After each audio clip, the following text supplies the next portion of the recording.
Well, like all in elementary particles, I think we field theorists think of it like Einstein's sort of photons. It's just these particles are just packages of energy of some kind of field, and the feature which distinguishes this kind of theory.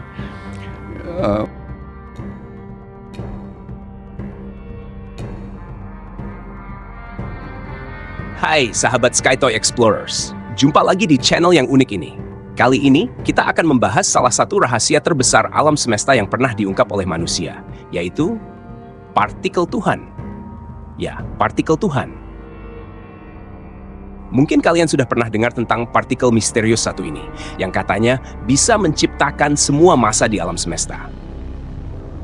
Tapi apa sebenarnya partikel Tuhan ini? Dan kenapa begitu penting?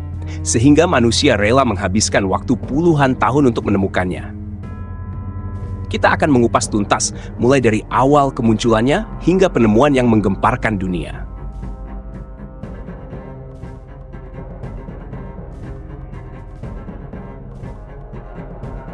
Nah, kita bukan sedang membahas masalah agama, tapi kita akan membahas masalah sains yang akan membuat kepalamu berasap.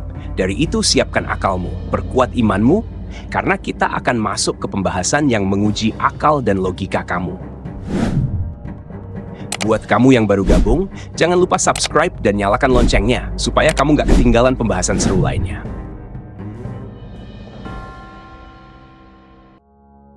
Awal mula dan pencarian partikel Tuhan.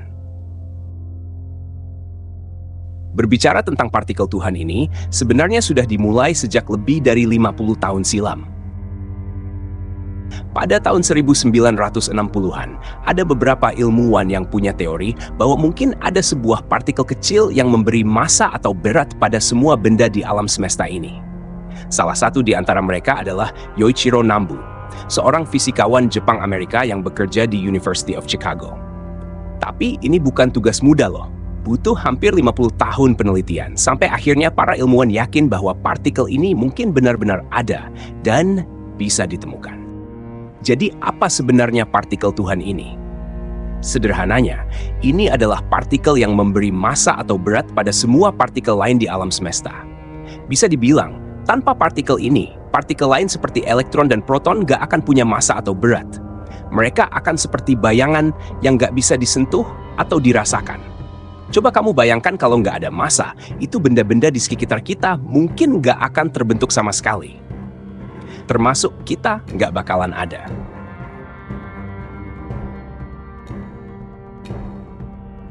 Nama partikel Tuhan itu sendiri muncul karena betapa vitalnya partikel ini dalam menjelaskan kenapa alam semesta bisa seperti ini.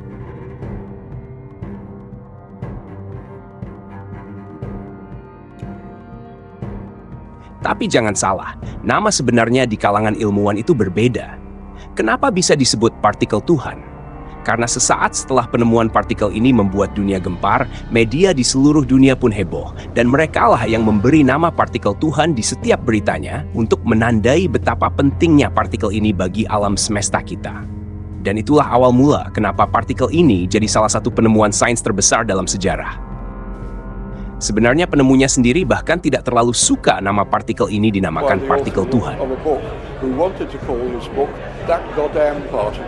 Because it was going to be difficult to find, and his editors wouldn't have that title, so he said, "All right, call it the God particle," and lots of people have been very unhappy about it. Kenapa disebut Higgs boson? Nah, sebenarnya di dunia sains, partikel Tuhan ini punya nama yang lebih resmi, yaitu Higgs boson. Kenapa namanya bisa begitu? Nah, ini karena partikel ini pertama kali diprediksi oleh seorang ilmuwan bernama Peter Higgs.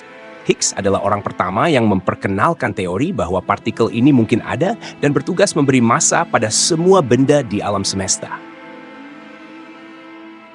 Nah, sekarang kalian mungkin bertanya, kenapa ada istilah boson di namanya?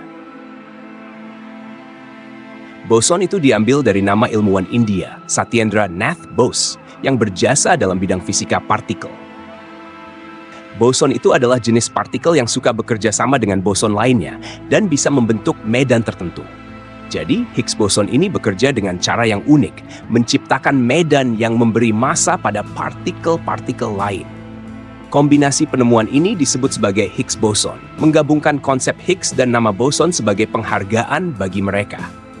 Sekarang pertanyaannya, kenapa sih partikel ini penting banget bagi alam semesta? Misalkan gini, kalau Higgs boson nggak ada, semua partikel akan kehilangan massa. Artinya mereka nggak akan bisa bergabung menjadi atom, molekul, atau benda-benda yang kita kenal. Nggak akan terbentuk. Nggak akan ada bintang, nggak ada planet, dan tentu saja kita semua juga nggak bakalan ada. Kalau kita membayangkan bahwa setiap partikel itu seperti bola yang mengapung di air, maka Higgs boson inilah yang memberi berat pada bola-bola itu. Dengan adanya massa, mereka bisa saling tarik-menarik dan membentuk sesuatu yang nyata dan bisa kita sentuh. Jadi, peran Higgs boson ini benar-benar besar dalam menciptakan alam semesta yang kita huni sekarang. Massa itu, sederhananya, adalah seberapa banyak isi atau zat yang ada dalam sebuah benda. Kebayang nggak? Ketika kita mencoba mendorong sebuah bola yang ada di dalam kolam renang. Semakin berat dan besar bola itu, semakin sulit didorong karena massa yang dimilikinya lebih besar. Nah, di sini Higgs boson yang berperan besar. Partikel-partikel di alam semesta berenang dalam medan Higgs boson ini, dan medan inilah yang memberi mereka massa atau berat yang kita rasakan. Jadi, awalnya para ilmuwan dari berbagai penjuru dunia penasaran, sehingga akhirnya mereka memutuskan untuk meneliti partikel ini dan mencari cara untuk membuktikan keberadaannya. Disinilah muncul Large Hadron Collider, LHC. Alat super besar dan canggih yang dirancang untuk mempelajari partikel Tuhan ini secara lebih dekat. Nah, LHC ini bukan alat biasa. Alat ini adalah pemercepat partikel paling besar di dunia. Dibuat oleh sebuah organisasi riset internasional bernama CERN. CERN, European Organization for Nuclear Research, ini adalah pusat penelitian yang berfokus pada fisika partikel. WIU artinya mereka mempelajari partikel-partikel paling kecil di alam semesta untuk memahami dasar-dasar alam semesta kita. CERN sendiri bukan perusahaan komersial, tapi lebih seperti gabungan negara-negara dan lembaga riset dari seluruh dunia yang bekerja sama untuk memahami hukum alam. Untuk membangun LHC ini tidak mudah, dibutuhkan waktu bertahun-tahun lamanya, teknologi mutakhir, dan biaya yang sangat luar biasa besar. Tapi, CERN tidak bekerja sendirian. Banyak perusahaan besar dan negara-negara anggota yang turut mendanai proyek ini. Pemerintah negara-negara Eropa menjadi donatur terbesar melalui pajak, dan negara-negara lain seperti Amerika Serikat, Jepang, dan Kanada juga ikut memberikan kontribusinya. Selain itu, perusahaan teknologi seperti IBM, Intel, dan Siemens bekerja sama dengan CERN menyuplai teknologi canggih yang mendukung komputasi dan pemrosesan data dari eksperimen LHC ini. LHC ini juga sangat unik karena ukurannya yang luar biasa. Alih-alih dibangun di atas tanah, LHC ini ternyata terletak di dalam tanah, dalam terowongan melingkar sepanjang 27 km yang terletak di perbatasan Swiss dan Prancis.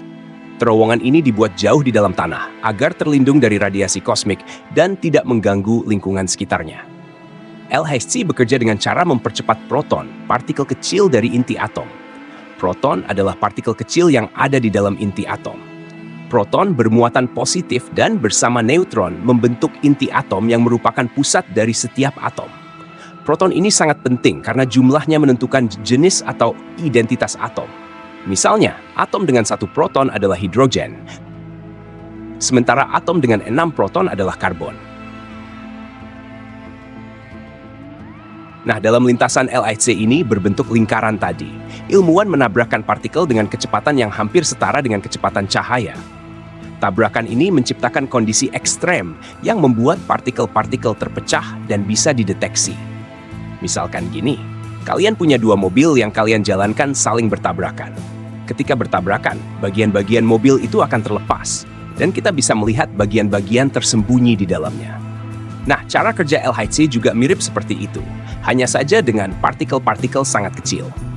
Akhirnya, pada tahun 2012, setelah puluhan tahun penelitian, para ilmuwan menemukan Higgs boson di LHC, dan ini adalah momen besar bagi sains. Penemuan Higgs boson di tahun 2012 memberi kita pandangan baru tentang bagaimana alam semesta bekerja. Dengan adanya partikel ini, kita jadi tahu bahwa semua benda bisa punya massa. Dan ini adalah kunci bagi keberadaan alam semesta. Dengan memahami Higgs boson, kita jadi lebih dekat dalam memahami bagaimana alam semesta ini terbentuk. Dari partikel-partikel kecil sampai benda-benda besar seperti planet dan galaksi. Jadi, setelah memahami sedikit tentang bagaimana Higgs boson bekerja dan mengapa disebut partikel Tuhan, kita jadi bisa menghargai betapa pentingnya penemuan ini. Mungkin kita berpikir, oke, kalau Higgs boson ini begitu penting, lalu apa lagi yang bisa kita pelajari dari sini? Nah, alam semesta ternyata memiliki banyak rahasia yang bahkan ilmu pengetahuan modern masih coba ungkap. Higgs boson hanyalah salah satu bagian dari teka-teki besar. Dengan mempelajari partikel ini, kita semakin mendekati pemahaman akan asal-usul alam semesta, energi, dan bahkan potensi penemuan yang mungkin bisa mengubah cara kita hidup. Salah satunya adalah konsep antimateri yang barusan kita singgung.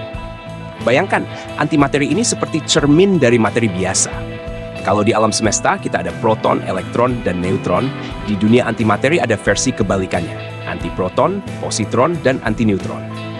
Jika antimateri ini bertemu dengan materi, mereka bisa saling menghilangkan dan menciptakan energi yang sangat besar. Ini seperti ledakan kecil namun kuat. Tapi tunggu dulu. Antimateri ini juga sangat mahal dan sulit untuk diproduksi. Sejauh ini, para ilmuwan hanya bisa memproduksi antimateri dalam jumlah yang sangat kecil di laboratorium, dan harganya bahkan melebihi emas. Namun, meskipun begitu, ilmuwan masih sangat penasaran karena antimateri ini berpotensi menjadi sumber energi masa depan yang sangat bersih. Jadi, apakah mungkin suatu saat kita bisa menggunakan antimateri sebagai bahan bakar untuk perjalanan antariksa? Mungkin saja. Saat ini, ilmuwan masih terus meneliti dan mengembangkan cara untuk bisa menguasai teknologi antimateri. Siapa tahu, beberapa puluh atau ratus tahun dari sekarang, mungkin antimateri ini bisa jadi solusi energi yang tidak menghasilkan polusi dan sangat efisien. Jadi, sahabat Toy Sky Explorers, kita masih berada di tahap awal untuk memahami bagaimana alam semesta bekerja.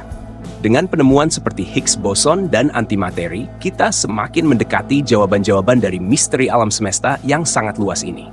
Dan mungkin saja, di masa depan, kalian yang menonton ini bisa menjadi ilmuwan yang melanjutkan pencarian besar ini. Tulis di kolom komentar kalau ada pertanyaan atau ide yang ingin kita bahas lebih lanjut. Jangan lupa untuk like, subscribe, dan nyalakan loncengnya supaya kamu nggak ketinggalan topik seru lainnya di Toy Sky Explorers. Sampai jumpa di video berikutnya. Explorers, semangat untuk menangkap penuh inspirasi notes, beres beliau. Sengir share semua nilai dibikin.